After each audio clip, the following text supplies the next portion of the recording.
Belize Oasis, Alabang, Muntinlupa. Ito yung building ng Belize Oasis, napakaganda guys. Grabe, ito yung main gate ng Belize Oasis. Yan. Belize Oasis is located at Kupang, Muntinlupa City. So itong way na to guys ay papuntang Laguna, papuntang Muntinlupa. And then Festival Mall. Ayan, harap lang tayo ng Alabang Toll Plaza. Sa kabila ay Philinvest City, Alabang. Ayan. So yung way naman na yan ay papuntang Metro Manila. That's 15 to 20 minutes ang travel. So let's go to our showroom ng Belize Oasis. Ayan, tara guys.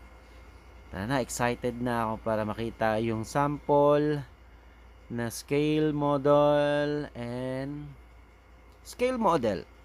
then the 2-bedroom unit. So tignan nyo naman yung Belize Oasis. Yan, yung Belize Oasis, yan yung building. Ayun yung building nasa likod lang ng showroom. Ayan. So pasukin na natin to guys. Yan, una papakita ko sa inyo yung scale model ng Belize Oasis. Yan, tignan nyo naman, showroom pa lang ganda na oh guys. Oh, diba? Ayan, so yung Belize Oasis is 14,000 plus square meter or 1.4 hectares. Yan, we have the 4 buildings. Yung unang building natin is the Azul building. Ayan. So let's go to our sample 2-bedroom unit. Ayan, so ito yung model unit natin. Ayan, open ko muna yung mga lights para makita nyo na malinaw yung 2-bedroom unit. This is 40 to 45 square meters. So ito yung kitchen niya. Ayan, may built-in cabinet na rin na tayo. And then ayan. So let's go to our toilet and bath. Ayan, yan po yung toilet and bath natin. Letter L yung toilet and bath. Ayan, kasama na rin yung shower, lavatory. And we have the lalagyan ng washing machine para dyan ka na mag-wash ng clothes mo. So ito yung bedroom 1. Pwede mong gawing room ng mga bata. Lagyan mo ng double deck. Pwede ring study room ng mga bata. Ayan, so ang ganda guys. Napaka tawag dito, napakaganda.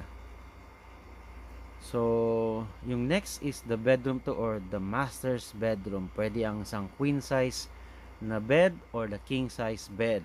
Ayan, meron na rin siyang cabinets. And then yung room ay connected siya sa may balcony. Ayan, so tignan nyo naman gaano kalaki yung balcony guys.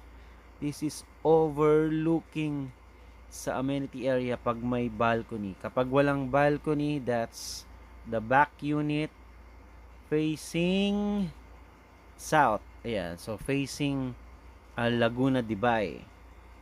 Ayan, so tignan nyo yung balcony gaano kalaki. Ayan, pwede ka pang maglagay ng table mo yan. So connected yung balcony sa may master's bedroom at saka sa living area. So balik tayo dun sa living area. Ayan.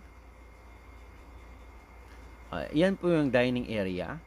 And then this is the living area, connected siya sa may balcony. Ayan. Napakaganda guys. Yan, yung aircon, pwede siyang split type aircon. Ayan, may ano na rin siya, may nakaabang na rin yung mga butas dyan para ilagay yung split type aircon.